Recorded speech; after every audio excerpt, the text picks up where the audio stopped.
What's a nice girl like you doing in a place like this? It's a question I was asked more times than I can remember, from when I was about 7 years old through college. My dad was a doctor and he would volunteer. I would tag along. It was a safe place. He would go off and see patients, and I would go off and wander around. People would pinch my cheeks. They would tell me their stories. They would think my stories were fascinating. I loved it. And I could always count on the question, what's a nice little girl like you doing in a place like this? This place was the Menorah home in Brooklyn, New York, a nursing home. Fast forward to the 1980s, when I was in graduate school to receive a Master of Gerontology degree, a burgeoning new field at the time. Gerontology, for those of you who may not know, is the study of all the facets of adult development, and there is such a thing. The question I got continued, but it changed a little bit. It really wasn't, what's a nice girl like you doing in a place like this? Because frankly, that's not politically correct. So people would ask me, what's so interesting about aging? Really? Why do you care? I'll tell you why I care, and I'll tell you why you should care too. We have a problem. We have a problem in this country with the very idea of being a grown-up. We have a problem with aging.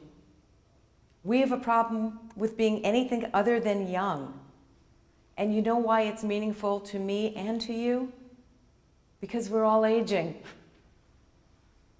So we better figure this out. It's actually not a surprise.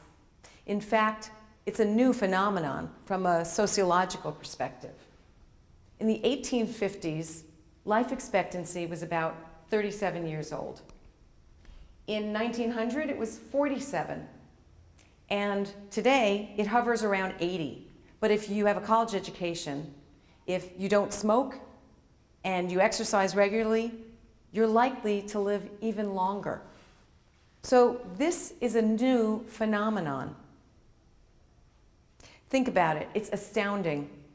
So what does it mean other than interesting information to share at a dinner party?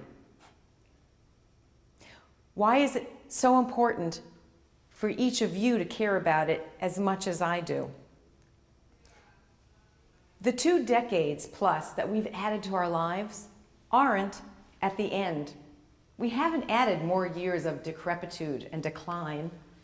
What we've done is we've added 2 or more decades of vitality and possibility in the middle. Only right now, no one knows what to make of it. So people experience it as something akin to free-floating anxiety. You know that yucky feeling you get when you don't quite know what's wrong? Is it crisis? Is it stagnation? The good news is that I'm here to tell you it's neither. Here's what it is. We're experiencing a cultural lag, and it's time we change it. We need language to go around what this stage means to the 82 million people who are a part of this stage right now. I'm here to share with you a revolution of sorts that I'm starting, where these 2 decades are looked at as powerful and years of potential. We aren't headed over the proverbial hill. We're at the top of it, with insights from our successes and our failures, with opportunities that we haven't really explored. We're at its peak, with the ability to see far and wide, and if we use the transformational powers associated with this life stage, it's like the wind beneath our wings. We can change ourselves, our families, our businesses, our communities, and the world if we name it and know how to work with it.